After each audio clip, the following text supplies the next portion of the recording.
Allah dan para nabinya mengajak semua orang bersatu, berserah diri kembali kepada Allah, bukan saling membanggakan diri. Seperti yang kita jumpai pada saat ini di Indonesia, kelompok-kelompok NU merasa mereka yang berada dalam kebenaran. Dari kalangan Muhammadiyah juga begitu, begitu pula kalangan Persisnya. Yang lebih keras lagi, kalangan Salafi mengatakan bahwa kamilah pengikut-pengikut sunnah yang sebenarnya. Di samping pertentangan di antara kelompok-kelompok yang mengaku sebagai orang-orang yang mengikuti Ahlus Sunnah, lahir lagi pertentangan di antara dua kelompok besar, kelompok Ahlus Sunnah dan Syiah. Lalu kita bertanya, pada masa Nabi ada tidak semua ini? Nama-nama ini ada apa tidak? Tidak ada sama sekali. Mulai muncul nama-nama ini setelah syaitan mulai meniupkan kebencian, permusuhan, kebanggaan terhadap diri mereka dan apa yang ada pada mereka.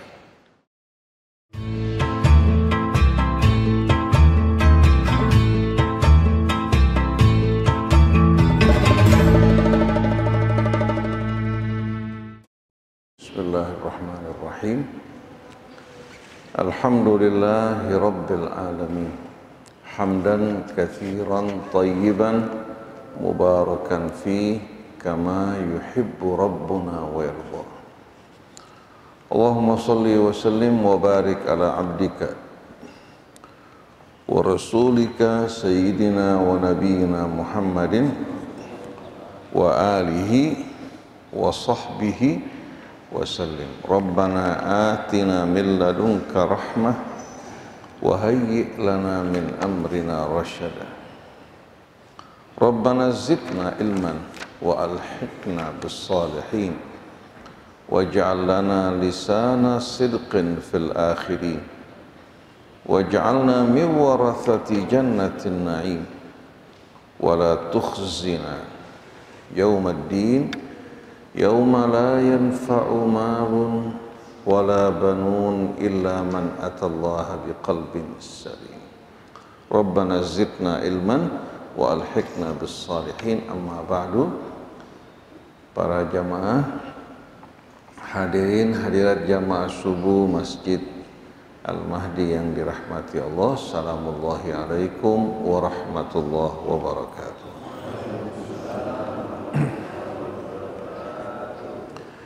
Alhamdulillah yang telah memudahkan langkah-langkah kita untuk mendatangi rumahnya, berkumpul bersama-sama, mempelajari ayat-ayat suci kitabnya, merenungkan bimbingan dan petunjuknya. Semoga Allah Subhanahu wa ta'ala membantu kita untuk dapat memahami ayat-ayat Allah Subhanahu wa ta'ala dan petunjuknya dengan benar sebagaimana yang Allah kehendaki, memberikan kita taufik untuk dapat betul-betul mengamalkan isi dan petunjuknya dengan sebaik-baiknya. Allah berkahi sisa umur kita yang amat berharga ini agar dapat betul-betul mengerjakan amalan-amalan soleh yang paling Allah ridhai, mengajak kepada yang ma'ruf, mencegah dari yang mungkar dengan penuh hikmah dan menyampaikan nasihat-nasihat yang baik yang semuanya dengan mengharapkan ridha Allah Subhanahu wa ta'ala. Amin ya rabbal alamin. Bapak Ibu, ikhwan akhwat jamaah subuh yang dirahmati Allah, pada pagi hari ini insyaallah kita akan melanjutkan kajian kita yang lalu.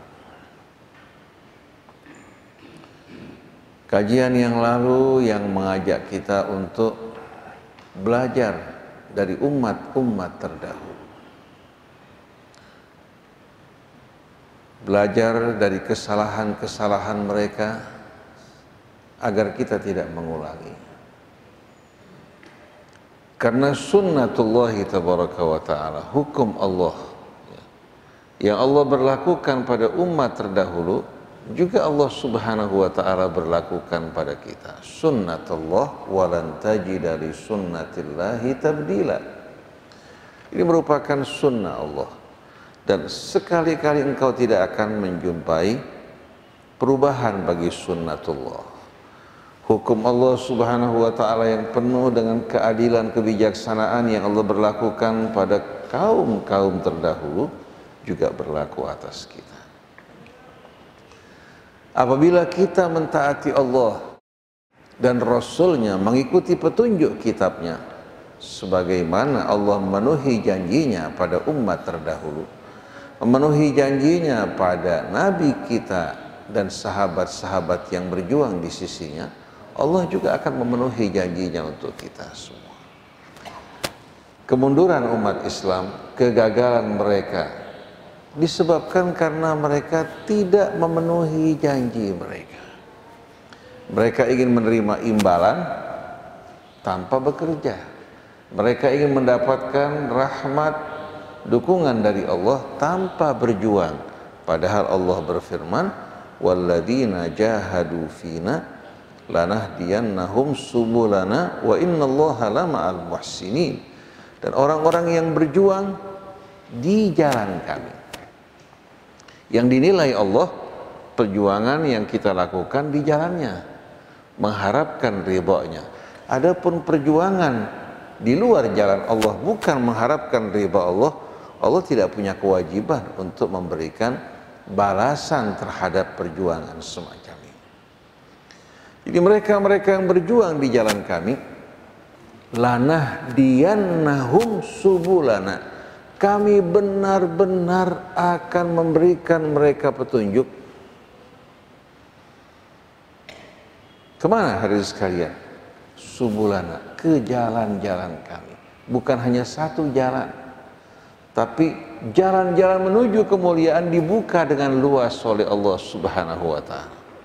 Sebagaimana janji Allah subhanahu wa ta'ala untuk memuliakan Bani Israel di saat mereka memenuhi janji mereka, Allah juga akan memenuhi janjinya kepada kita semua. In tansurullah yansurkum wa yuthabbit aqdamakum. Bila kalian berjuang untuk Allah, membela agama Allah dengan mengharapkan keridhaan Allah, Allah akan turun tangan untuk membela dan memenangkan kalian, dan akan meneguhkan pijakan kaki kalian. Artinya kalian akan apa? Akan dalam keadaan jaya, dilindungi oleh Allah subhanahu wa ta'ala. Allah subhanahu wa ta'ala menerangkan kepada kita dalam suratul Baqarah bagaimana hadirin sekalian perilaku orang-orang Yahudi dulu. Telah kita bacakan ayat ini sebelumnya pada kajian yang lalu. Dulu orang-orang Yahudi, begitu pula orang-orang Nasrani, yang berasal sebetulnya ya, dari mana? Dari kakek dan nenek yang sama. Kita tahu bahwasannya Bani Israel, orang-orang Yahudi, kakek mereka siapa? Kakek mereka Yakub. Yakub ini yang dikenal dengan nama Israel. Bani Israel artinya anak-anak keturunan Yakub.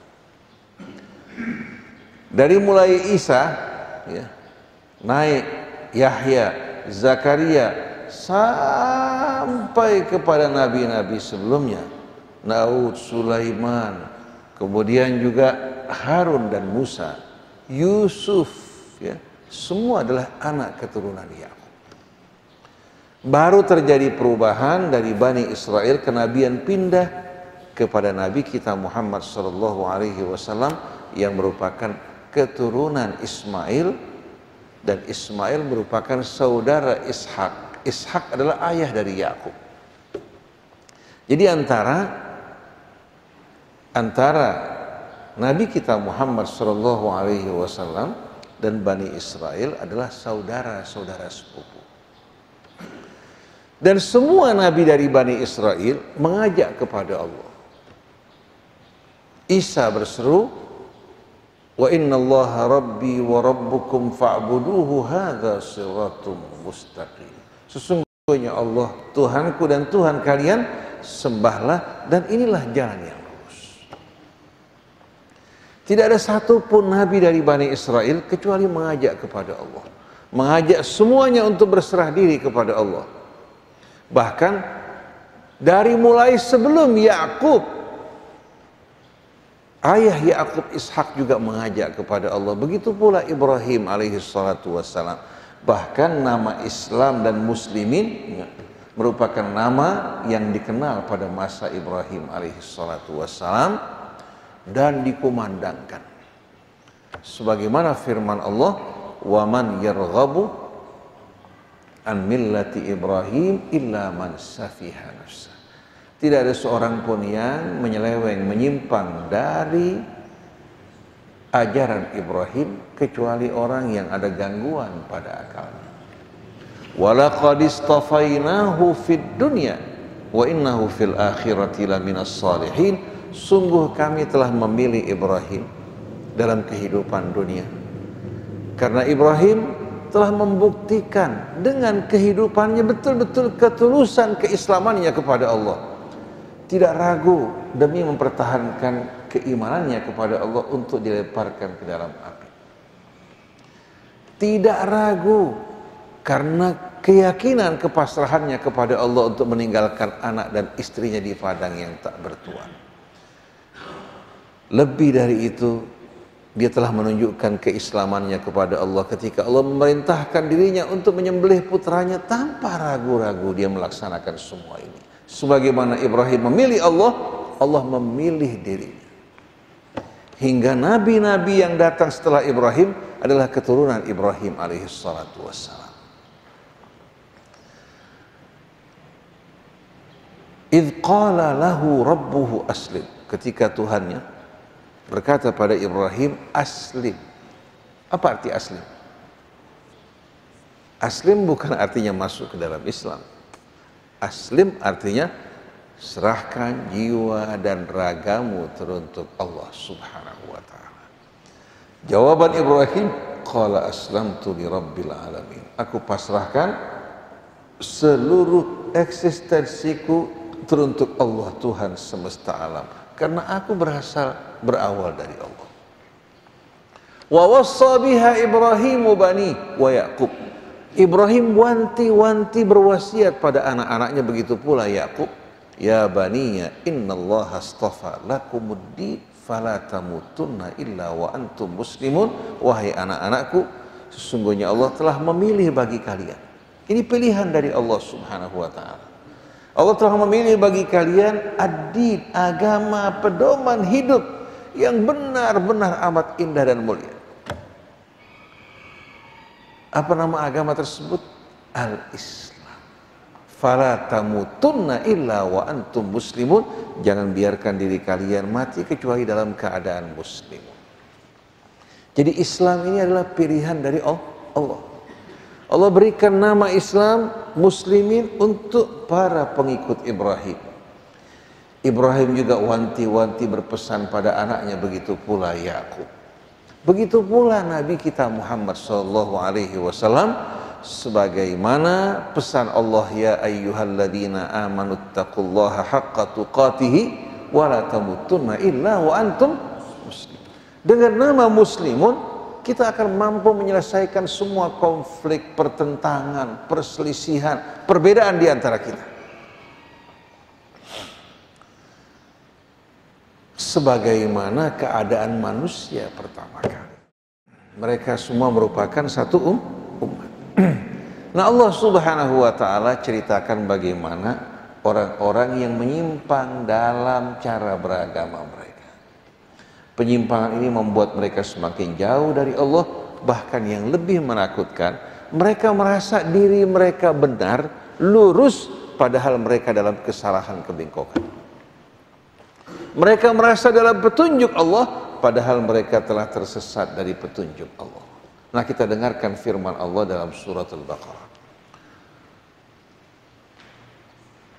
Sebelum Nabi diutus, mereka mengatakan, wa qalatil yahudu laisatin nasara ala syai'. Orang-orang Yahudi bilang apa?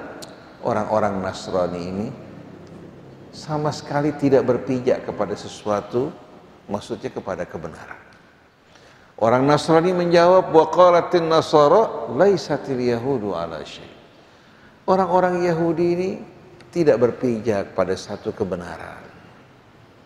Jadi di mata orang Yahudi, orang-orang Nasrani tersesat, jalan mereka tidak benar. Di mata orang Nasrani, orang Yahudi juga tidak benar dan tersesat. Wahum yatlunal kitab. Padahal mereka membaca kitab Allah Subhanahu wa taala. Kadzalika qala alladziina la ya'lamuna mithla qaulihim. Begitulah orang-orang yang tidak berilmu berbicara seperti ucapan mereka. Fallahu yahkumu bainahum yaumal qiyamati fima kanu fihi yakhtalifun. Allah kelak di hari kiamat akan memutuskan perselisihan yang mereka perselisihkan. Artinya bagi orang-orang yang membaca Alkitab, mereka faham bahwasannya Allah dan para nabinya mengajak semua orang bersatu, berserah diri kembali kepada Allah, bukan saling membanggakan diri. Seperti yang kita jumpai pada saat ini di Indonesia, kelompok-kelompok NU merasa mereka yang berada dalam kebenaran. Dari kalangan Muhammadiyah juga begitu, begitu pula kalangan Persisnya. Yang lebih keras lagi kalangan Salafi mengatakan bahwa kamilah pengikut-pengikut sunnah yang sebenarnya. Di samping pertentangan di antara kelompok-kelompok yang mengaku sebagai orang-orang yang mengikuti Ahlus Sunnah, lahir lagi pertentangan di antara dua kelompok besar, kelompok Ahlus Sunnah dan Syiah. Lalu kita bertanya, pada masa Nabi ada tidak semua ini? Nama-nama ini ada apa tidak? Tidak ada sama sekali. Mulai muncul nama-nama ini setelah syaitan mulai meniupkan kebencian, permusuhan, kebanggaan terhadap diri mereka dan apa yang ada pada mereka. Jadi di antara mereka terjadi persaingan sebelum Nabi diutus. Sewaktu Nabi diutus, mereka merasa terancam. Yahudinya merasa terancam, begitu pula Nasraninya. Akhirnya mereka bersepakat untuk mengatakan waqalu lan yadkhulal jannata illa man kana hudan aw nasara. Mereka mengatakan sekali-kali tidak akan masuk surga kecuali yang berasal dari apa? Yahudi maupun Nasrani. Tilka amaniyuhum, itu angan-angan mereka, kata Allah. Itu angan-angan mereka. Bala man aslama wajhahu lillah. Angan-angan mereka, ucapan mereka salah dan tidak benar. Tapi yang benar siapa yang mengislamkan wajahnya, dirinya seutuhnya kepada Allah. Bala man aslama wajhahu lillah wa huwa muhsin, dan dia mengerjakan amal-amal kebaikan, falahu ajruhu inda rabbih wala khaufun alaihim wala hum yahzanun. Baginya ganjarannya di sisi Tuhannya dan mereka tidak akan mengalami ketakutan maupun kesedihan. Ini orang-orang yang berserah diri kepada Allah. Di hadapan nikmat Allah mereka bersyukur, tidak menyombongkan diri. Dengan hidayah yang Allah berikan, mereka betul-betul bersyukur kepada Allah. Dengan penuh cinta mengajak orang-orang yang belum menerima petunjuk Allah untuk menikmatinya. Di saat mereka menolak, dia tidak bersikap kasar, tapi dia dengan lemah lembut berpaling dari mereka, dengan tetap terus mengajak mereka, tidak meladeni kebodohan mereka. Di saat dicoba dengan kesusahan, mereka menerima dengan kelapangan dan kesabaran. Oleh karena itu mereka tidak pernah mengalami kerugian sedikit. Jadi kita lihat hari ini sekalian bagaimana pertentangan di antara orang Yahudi dan orang-orang Nasrani. Ternyata di tengah-tengah umat Nasrani terjadi pertentangan juga yang amat dahsyat di antara Katolik, Protestan, Advent, sampai terjadi satu kejadian di satu perumahan modern di wilayah Cakung. Ketika pihak developer ingin memberikan buat pengikut agama Nasrani satu gereja yang menyatukan mereka semuanya, mereka menolak. Mereka tetap ingin mereka masing-masing dengan gereja mereka. Umat Islam ya, dengan satu masjid yang menampung semua umat Islam, sedangkan umat Nasrani juga disatukan dengan apa? Dengan satu gereja. Mereka semuanya menolak. Akhirnya mereka berselisih di antara mereka. fasum yang disediakan oleh mereka untuk mereka tidak manfaatkan. Akhirnya justru umat Islam yang diuntungkan, memanfaatkan fasum tersebut untuk masjid, tempat pendidikan dan lapangan parkir yang cukup luas. Sedangkan mereka masing-masing membeli ruko di depan untuk gereja mereka. Jadi gereja Katolik, Protestan, dan pengikut-pengikut gereja yang lain.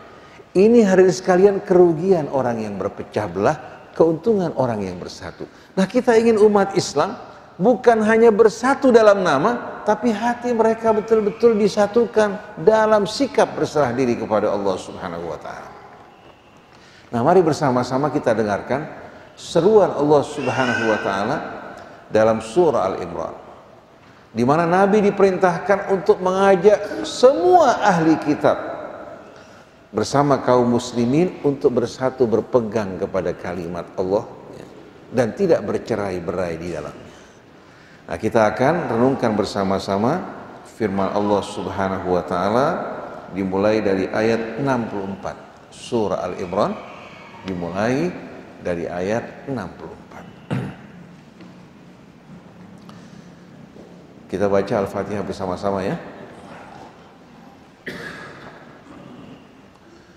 A'udzu billahi minasy syaithanir rajim.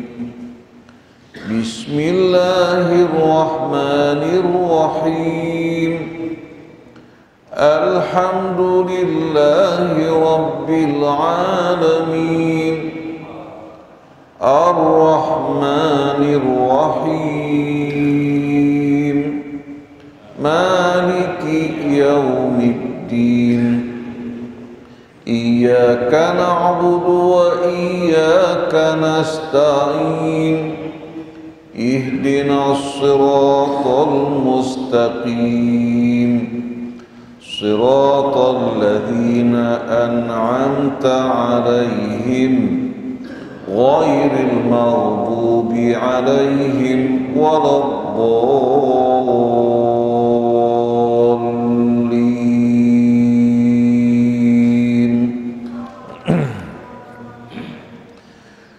Qul ya ahlal kitabi ta'alau ila kalimatin sawa'in bainana wa bainakum alla na'budu illa Allah wa la nusyrika bihi syai'an ولا يتخذ بعضنا بعضا أربابا من دون الله فإن تولوا فقولوا اشهدوا بأننا مسلمون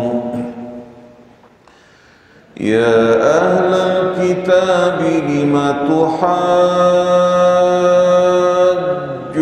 لم في إبراهيم وما أنزلت التوراة والإنجيل إلا من بعده أفلا تعقلون ها أنتم هؤلاء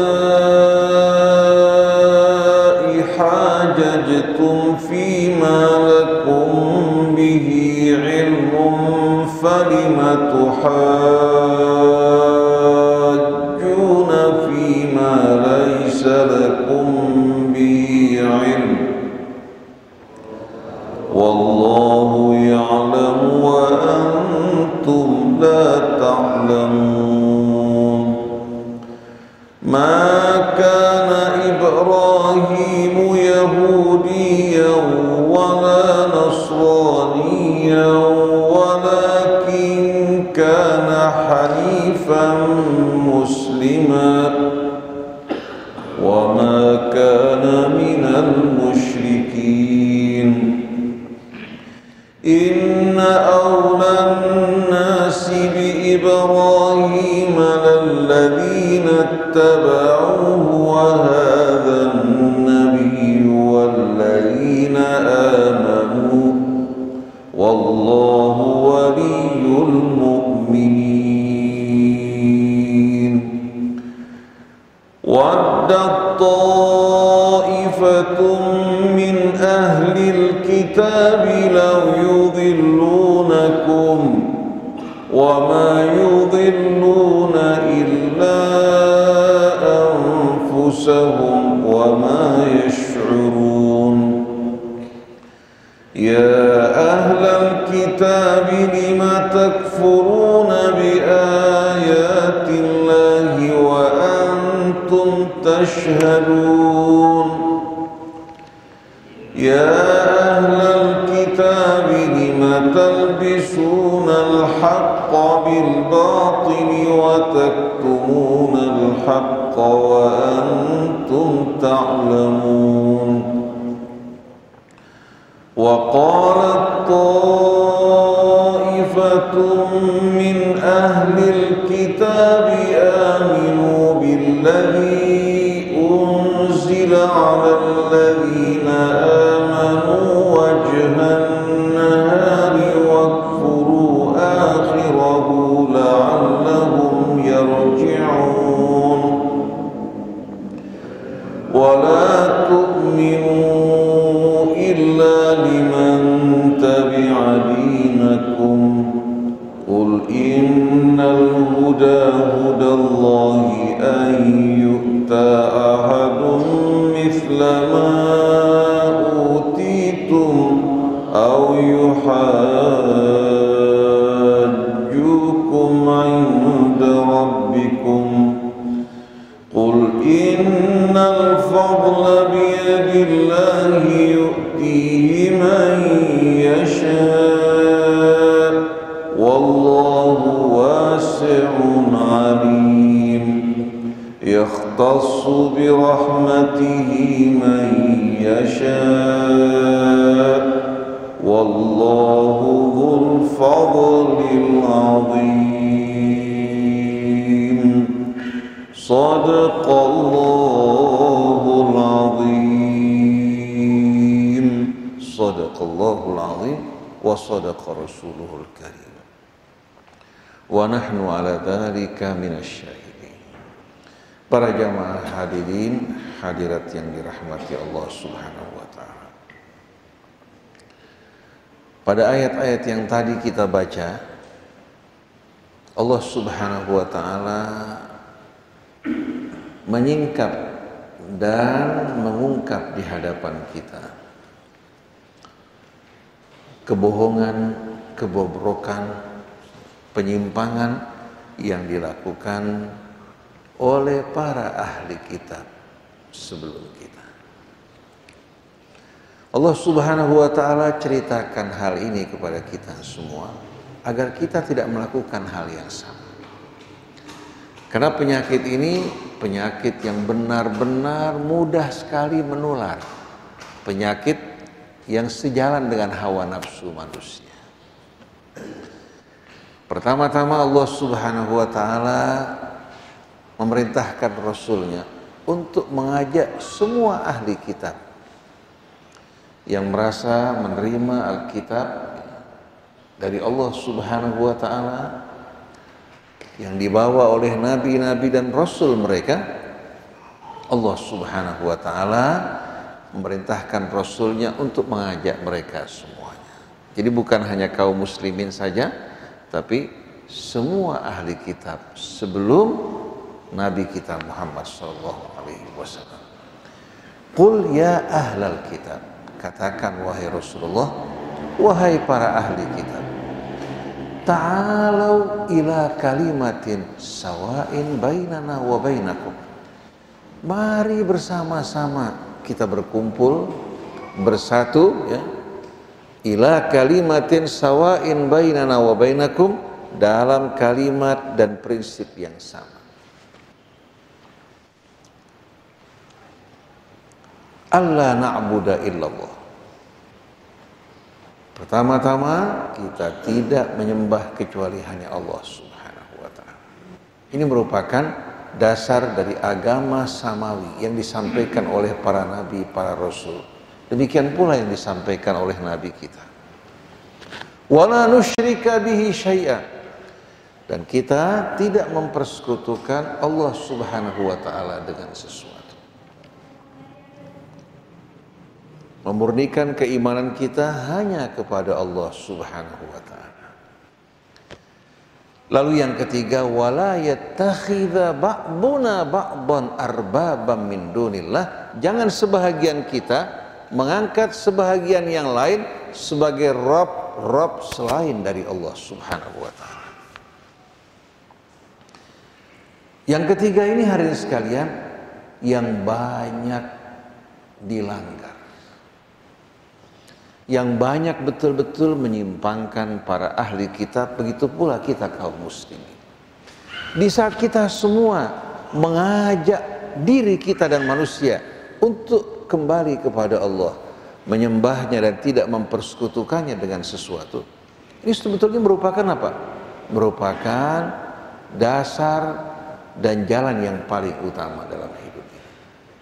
Tapi yang membuat dakwah kita, seruan kita tercemar dan ternoda, sewaktu kita mengangkat sebahagian kita sebagai Rob selain dari Allah. Apa maksud dari ayat ini? Ketika Rasul membacakan firman Allah dalam surat At-Taubah mengenai para ahli kitab, ittakhadhu ahbarahum wa ruhbanahum arbabam min dunillah, mereka menjadikan rahib-rahib mereka, pendeta-pendeta mereka, dan rabi-rabi mereka sebagai rob selain dari Allah. Ahbar jamak dari hibr, rabi-rabi Yahudi, sedangkan ruhban jamak daripada rahib, pendeta-pendeta Nasrani. Salah seorang muslim yang tadinya beragama Nasrani yang bernama Adi bin Hatim mengatakan, ya Rasulullah, kami tidak menjadikan mereka sebagai rob kami. Rasulullah SAW mengatakan, kalian menjadikan mereka sebagai rob kalian. Karena di saat mereka memerintahkan sesuatu yang bertentangan dengan perintah Allah, kalian taati. Di saat mereka melarang dari sesuatu yang tidak dilarang oleh Allah, kalian ikuti. Begitu pula di saat mereka menetapkan sesuatu yang tidak memiliki dasar kebenaran, kalian patuhi. Berarti kalian telah menjadikan mereka rob selain dari Allah. Jadi tanpa disadari, banyak dai-dai, ulama-ulama yang menjadikan diri mereka sebagai rob selain dari Allah, bukan menyampaikan risalah Allah, pesan dari Allah, tapi yang mereka sampaikan pesan-pesan pribadi dan kelompok. Begitu pula kelompok lain melakukan hal yang sama, terjadilah pertentangan dan benturan. Sedangkan Nabi kita Muhammad SAW sepanjang hidupnya murni menyampaikan risalah dan pesan Allah. Beliau tidak menambahkan sesuatu dan tidak mengurangi. Apa yang beliau sampaikan adalah pesan-pesan Allah. Wa ma yantiqu anil hawa in huwa illa wahyun yuha. Apabila ini Rasul, seharusnya sikap kita sebagai dai melakukan hal yang sama. Tapi yang terjadi justru kita tanpa kita sadari menjadikan diri kita atau menjadikan orang lain sebagai rob selain dari Allah Subhanahu wa ta'ala.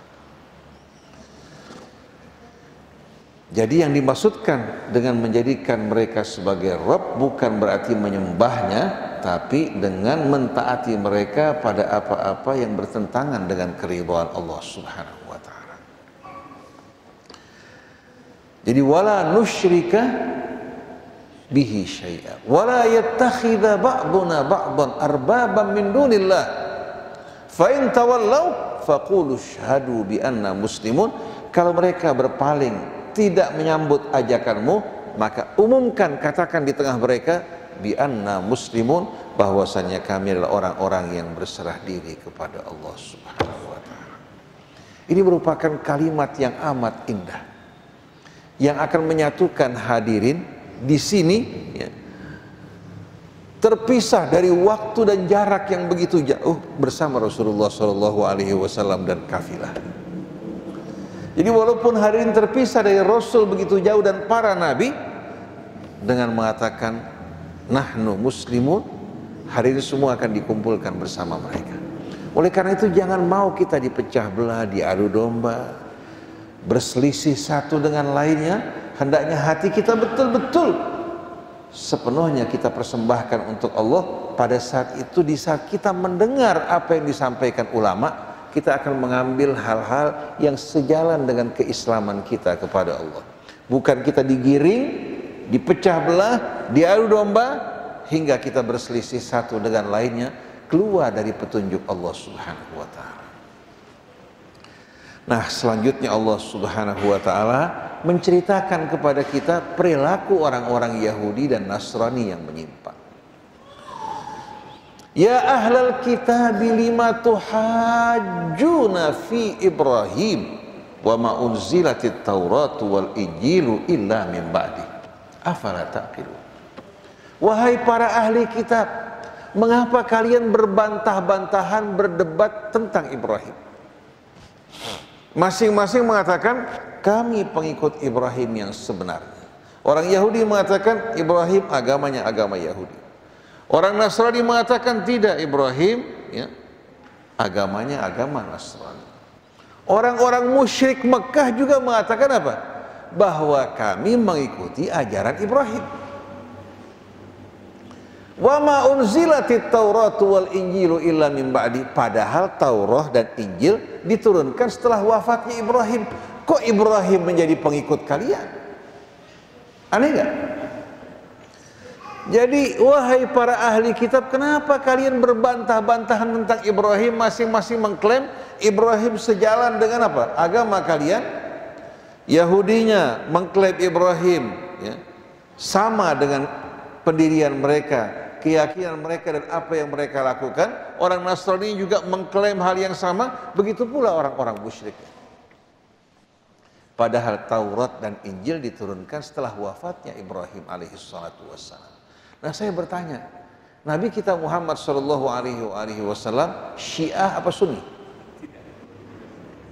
Salafi apa NU?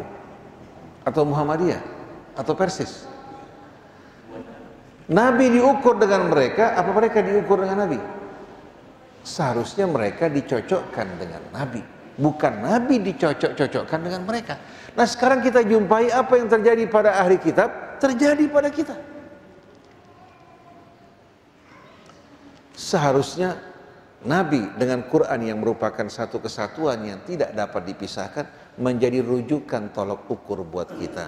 Kita melihat apa kita sudah sesuai dengan kitab dan Nabi, bukan sebaliknya Quran dan Nabi disesuaikan dengan doktrin kita. Ini yang terjadi. Akhirnya apa? Sama dengan orang membeli tanah, meterannya berbeda-beda. Si pembeli punya meteran, si pedagang punya meteran. Hasilnya gimana? Seharusnya meterannya, tolok ukurnya kembali kepada satu hal yang disepakati, yaitu kitab Allah Subhanahu wa ta'ala. Selanjutnya Allah bertanya pada orang Yahudi, ha antum haula'i hajajtum fima lakum bihi ilm falima tuhajjuna fima laisa lakum bihi ilm wallahu ya'lamu wa antum la ta'lamun. Allah menunjukkan sikap terheran-heran pada mereka. Allah Subhanahu wa ta'ala zat yang maha suci ya, tidak mungkin hadirin sekalian apa? Tidak mungkin seperti kita. Tapi di sini Allah ingin mengajak kita ya, berpikir dengan benar dan merasa aneh dengan sikap mereka. Wahai para ahli kitab, kalau kalian pantas berdebat berbantah-bantahan pada urusan yang kalian tahu, lalu apa alasan kalian berbantah-bantahan pada apa yang kalian tidak tahu? Padahal Allah Subhanahu wa ta'ala maha tahu dan kalian tidak tahu. Seharusnya kita kembali kepada Allah. Tapi banyak dari kita ini berdebat berbantah-bantahan pada urusan yang tidak kita ketahui. Seperti contoh ya, yang kita dengar yang diceritakan Allah dalam suratul Kahfi. Ketika orang mendengar kisah suratul Kahfi, Ashabul Kahfi, bukan mereka belajar dari kisah mereka, dari keimanan mereka, keberanian mereka untuk menentang penguasa yang memaksa mereka untuk mengikuti apa? Keyakinan penguasa, dan keluar dari keyakinan mereka, mereka dengan tegas menolak semua itu. Seharusnya ini menjadi pelajaran untuk kita. Innahum fityatun amanu bi rabbihim wa zidnahum huda wa rabatna ala qulubihim idh qamu faqalu rabbuna rabbus samawati wal ard lan nad'uwa min dunihi ilaha laqad qulna idzan syatata. Ini ucapan yang luar biasa. Mereka adalah pemuda-pemuda yang beriman kepada Tuhan mereka. Kami tambahkan petunjuk kami untuk mereka. Ketika mereka berkata dengan tegas, mengumumkan, Tuhan kami adalah Tuhan penguasa langit dan bumi. Sekali-kali kami tidak akan memohon dan menyembah selain daripadanya. Kalau kami melakukan hal ini, berarti kami telah mengucapkan dan melakukan hal yang benar-benar menyimpang. Mereka diancam, diintimidasi, mereka tidak peduli. Seharusnya ini yang menjadi pelajaran buat kita. Tapi yang terjadi, mereka berdebat membicarakan berapa jumlah ashabul kahfi. Sayaquluna thalathatun rabi'uhum kalbuhum. Mereka bilang ashabul kahfi 3 orang, anjing yang keempat. Wa yaquluna khamsatun sadisuhum kalbuhum. Sebagian lagi mengatakan jumlahnya 5, yang keenam anjingnya. Rajman bil ghaib. Semua itu hanya merupakan apa? Dugaan-dugaan yang tidak mendasar, seperti orang yang melempar batu tanpa melihat objeknya. Kemudian sayaquluna sab'atun wa thaminuhum kalbuhum. Ada lagi yang mengatakan 7, anjing yang ke-8. Sayaquluna wa sayaquluna sab'atun wa thaminuhum kalbuhum qur rabbi a'lamu bi'iddatihi ma ya'lamuhum illa qalil. Pada saat mereka sedang berselisih semacam ini, memperdebatkan sesuatu yang tidak ada manfaatnya, katakan, Tuhanku lebih tahu berapa jumlah mereka. Di hari akhirat kalian tidak akan ditanya berapa jumlah ashabul kahfi. Fala tumari fihim illa mira'an dhahira wa la tastafti fihim minhum ahada.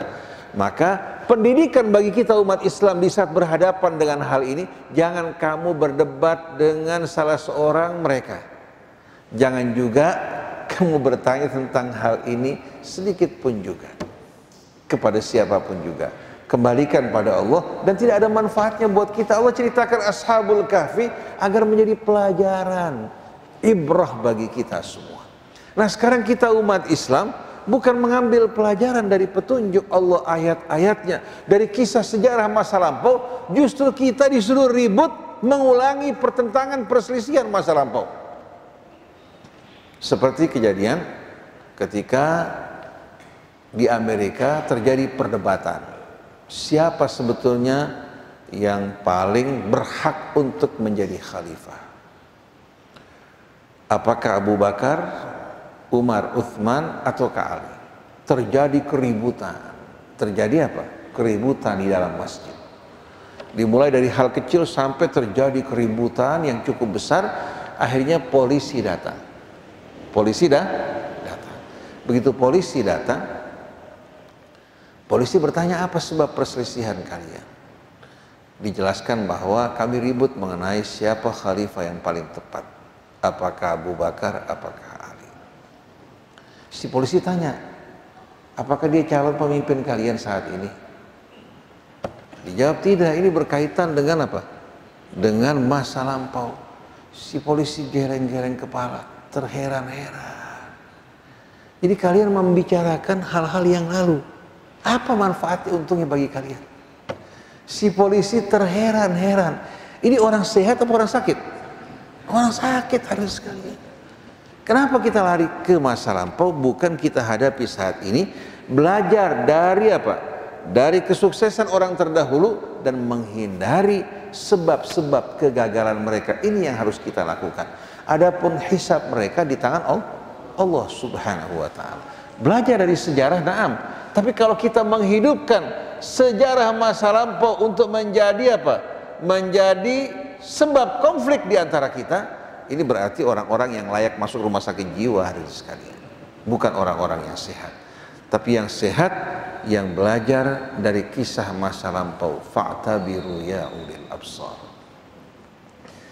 Jadi Allah Subhanahu wa ta'ala bertanya kepada orang Yahudi, kalau kalian pantas dimaklumi berdebat dalam urusan yang tahu, apa alasan kalian berbantah-bantahan pada urusan yang kalian tidak tahu. Padahal Allah Maha tahu dan kalian tidak tahu apa-apa.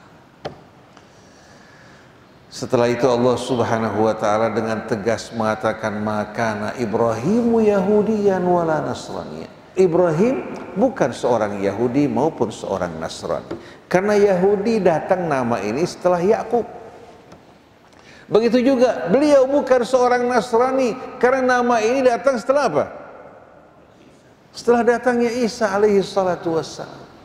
Walakin kana hanifan muslima.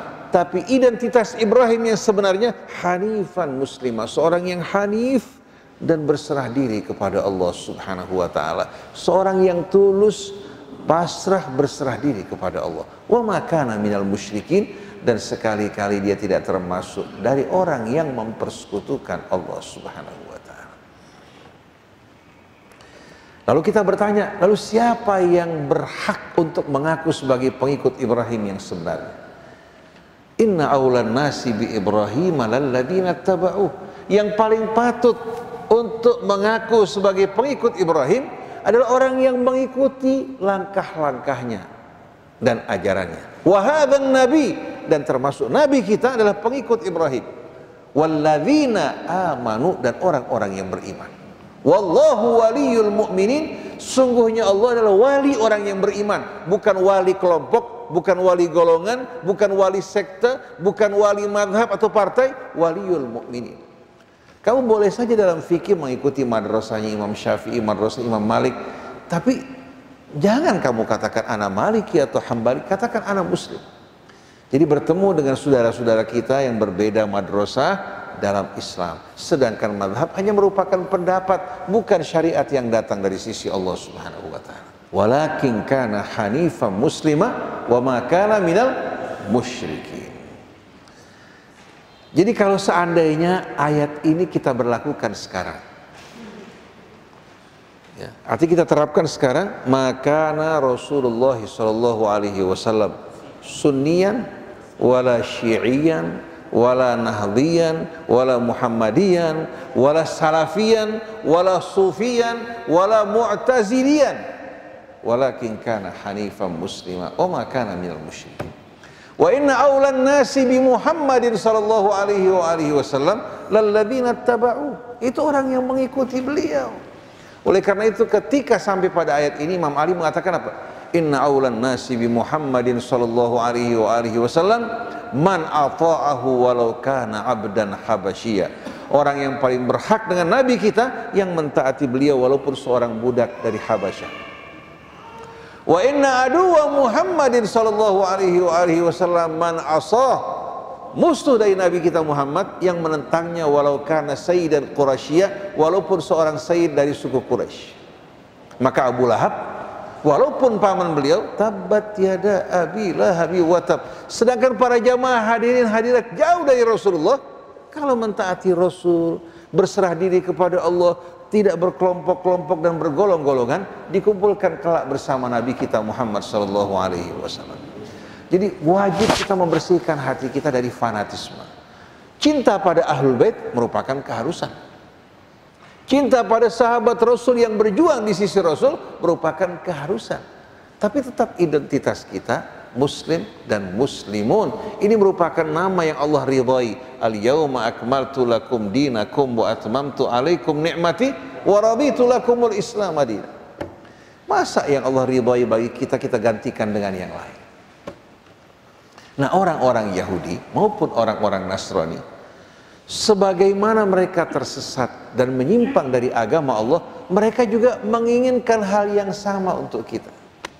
Mereka ingin menularkan penyakit mereka kepada kita supaya sama-sama masuk neraka, atau supaya sama-sama salah.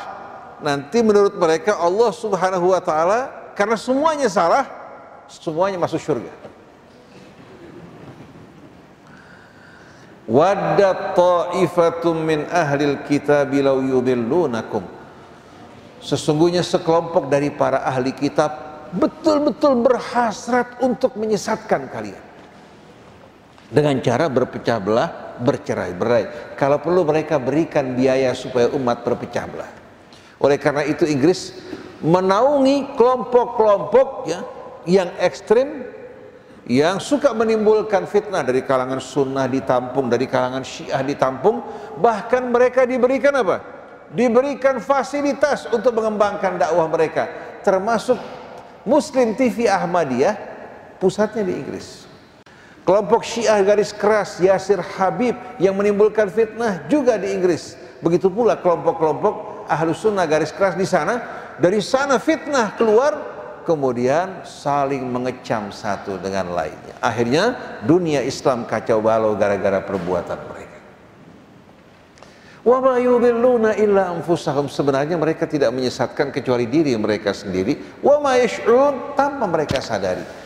Kalau kita menggali lubang untuk orang lain sebagai perangkap, sebelum orang lain masuk perangkap, kita dalam lubang tersebut, kita yang gali.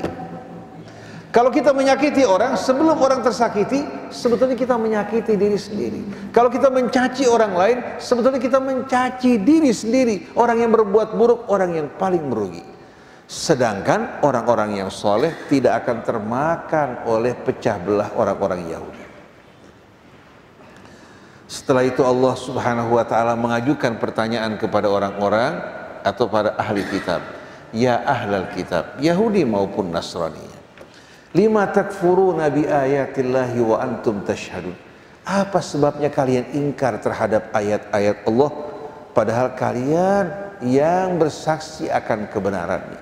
Kalian yang memberikan kabar gembira bahwa Nabi akhir zaman sudah dekat saatnya. Begitu diutus, begitu turun ayat-ayat Allah, kalian yang pertama kali menolak. Dilanjutkan, ya ahlal kitabi lima talbisunal haqqa bil batili wa taktumunal haqqa wa antum ta'lamun. Wahai para ahli kitab, kenapa kalian berupaya mengaburkan kebenaran dengan yang batil? Kalian berusaha untuk mencampur aduk di antara hak dan batil hingga kabur dan samar. Wa taktumunal haqq, kalian sembunyikan kebenaran yang sebenarnya. Wa antum ta'lamun, padahal kalian tahu. Tahu tidak para jamaah sekalian, sebetulnya banyak ulama-ulama tahu kebenaran, tapi mereka sembunyikan. Lalu mereka berusaha untuk menyamarkan. Kenapa? Karena berlawanan dengan kepentingan mereka. Kepentingan mereka ini lebih diutamakan. Begitu seorang ustadz tergelincir, hatinya dikuasai hawa nafsu, maka yang tersesat di bawahnya akan banyak. Hadirin sekalian, fitnah timbul dari mereka. Seperti dalam riwayat, ulama-ulamanya merupakan yang terburuk yang berada di bawah atap langit. Dari mulut mereka keluar fitnah dan kepada mereka fitnah kembali. Jadi rusaknya masyarakat di bawah karena kerusakan yang terjadi pada ulama-ulama mereka. Nah, mudah-mudahan kita tidak termasuk dari mereka. Jadi wahai para ahli kitab, mengapa kalian mencampur aduk di antara hak dan batil? Dan kalian sembunyikan yang hak padahal kalian tahu. Wa qalat ta'ifatun min ahli kitab aminu billadzi unzila 'alal ladzina amanu wajhan nahar wakfuru akhirahu la'allahum yarji'un. Lalu mereka melakukan satu trik dan kiat untuk membuat orang Islam ragu terhadap agamanya. Berkata sekelompok ahli kitab, masuklah ke dalam Islam pura-pura di pagi hari, kemudian kalian keluar di sore hari, supaya orang Islam keluar dari agama mereka dan ragu. Jadi kalau seandainya mereka pura-pura masuk ke dalam Islam, ya, kemudian tidak lama kemudian mereka keluar, pasti orang Islam yang awam ini akan merasa ragu, kan? Dan banyak kejadian orang-orang non-Muslim masuk ke dalam Islam, pura-pura menerima Islam, setelah sekian lama mereka keluar dari Islam, meragukan kebenaran Islam. Di antaranya seorang yang bernama Bro Ismail. Apakah dia lakukan sebagai makar? Ya. Cukup lama, 16 tahun dia masuk ke dalam Islam, kemudian dia keluar dari Islam dengan alasan dia meragukan kebenaran sebahagian ayat Allah Subhanahu wa ta'ala.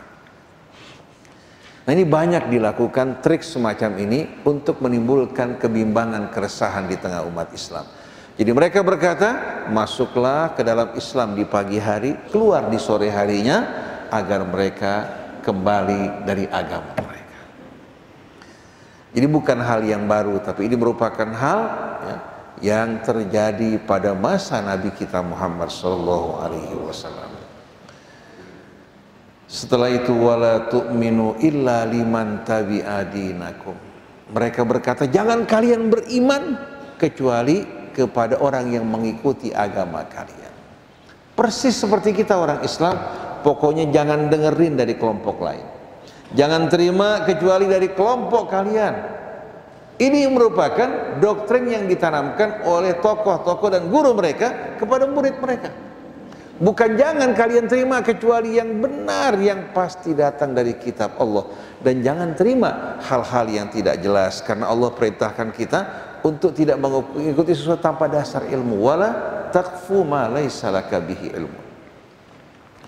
Jadi wala tu'minu illa liman tabi'a dinakum, jangan kalian ikuti kecuali orang-orang yang mengikuti agama kalian. Maka Allah Subhanahu wa taala langsung memotong, qul innal huda hudallah. Katakan sesungguhnya petunjuk yang sebenarnya adalah petunjuk Allah, bukan doktrin satu kelompok, tapi qul innal huda, sesungguhnya petunjuk yang sebenarnya adalah hudallah, petunjuk Allah Subhanahu wa taala. Kenapa mereka mengucapkan hal ini? Ayyuta ahadum mithla ma utitum. Mereka melakukan hal ini ya, karena kedengkian di hati mereka. Jadi qul innal huda hudallah, ini firman Allah, tapi berikutnya masih kelanjutan ucapan mereka. Wala tattabi'u illa liman tabi'a dinakum an yu'ta ahadum mithla ma utitum. Orang-orang Yahudi mengatakan agar apa? Agar tidak ada seorang yang diberikan seperti apa yang Allah berikan pada kalian. An yu'ta ahadum mithla ma utitum, artinya disebabkan kedengkian mereka ya, karena tidak ingin seorang diberikan seperti apa yang Allah berikan pada kalian. Au yuhajjukum inda rabbikum, atau nanti kalau mereka tahu kebenaran, mereka akan mendebat kalian di hadapan Allah Subhanahu wa taala. Jadi dengan menyamarkan kebenaran ya, membuat akhirnya rambu-rambu agama Allah tidak jelas, semua orang tersesat. Begitu dikumpulkan, karena tidak jelasnya kebenaran, dengan sendirinya apa? Mereka berharap Allah dapat memaklumi mereka. Jadi pertama, kedengkian mereka ya, karena mereka tidak ingin orang lain menerima kebenaran, kebaikan seperti yang Allah berikan pada mereka. Yang kedua, mereka tidak ingin didebat di hadapan Allah di hari kemudian nanti. Au yuhajjukum inda rabbikum qul innal fadla biyadillah. Katakan keutamaan semuanya di tangan Allah. Qul innal fadla biyadillah yu'tihi man yasha. Allah berikan bagi siapa yang Allah kehendaki. Wallahu wasi'un alim. Sungguh Allah maha luas karunia-Nya. Coba hadirin renungkan. Berapa banyak orang-orang yang berilmu, tapi ternyata mereka jelas-jelasan menyimpang dari jalan Allah. Tapi berapa banyak orang-orang awam yang tadinya belajar dari ulama tersebut mendapatkan hidayah kembali pada Allah. Berapa banyak anak ulama, anak kiai, bahkan anak nabi yang tersesat. Tapi ternyata dari kalangan masyarakat awam dan umum, mereka betul-betul bersungguh-sungguh menerima hidayah Allah. Ulamanya menyampaikan amanat Allah, anaknya tidak menghargai, orang lain yang lebih menghargai. Nah di mata Allah, Allah tidak lihat anak ulama, anak nabi, anak ustadz, tapi yang Allah lihat orang yang mengikuti, menghargai petunjuk Allah Subhanahu wa ta'ala. Oleh karena itu di hadapan Allah, hadirin semua sama, punya kesempatan yang sama untuk meraih kemuliaan di sisi Allah Subhanahu wa ta'ala. Setelah itu sebagai penutup, yahtassu bi rahmatihi may yasha. Allah mengkhususkan dengan rahmatnya siapa yang dikehendaki. Yang hatinya terbuka menerima kebenaran, lurus, berserah diri kepada Allah, ini orang-orang yang kelak akan mendapatkan rahmat Allah secara khusus. Wallahu dzul fadlil azim. Sungguh Allah Subhanahu wa taala satu-satunya pemilik karunia yang maha besar. Nah, para jamaah sekalian, dari apa yang Allah uraikan tadi, kita lihat bagaimana trik-trik syaitan ya, yang telah dilakukan oleh para ahli kitab, yang membuat mereka tersesat dan menyimpang, lalu mereka ingin menularkan penyakit tersebut di tengah-tengah kita, hingga umat Islam akhirnya berselisih, berkelahi, lupa kepada agama Allah. Kemudian pada waktu yang sama mereka mengklaim diri mereka sebagai orang-orang yang paling benar. Semoga Allah Subhanahu wa taala mengikhlaskan niat kita semua, membersihkan hati kita, keluarga kita, umat kita untuk dapat berserah diri kepada Allah Subhanahu wa taala dan dapat membangun bangsa kita sesuai dengan bimbingan dan petunjuk Allah. Dan Allah Subhanahu wa taala pada saat itu yakin pasti akan mengulurkan tangannya untuk kita semua. Subhanakallahumma wa bihamdik, asyhadu an la ilaha illa anta, astaghfiruka wa atubu ilaik, wal afu minkum, wassalamu alaikum warahmatullahi wabarakatuh.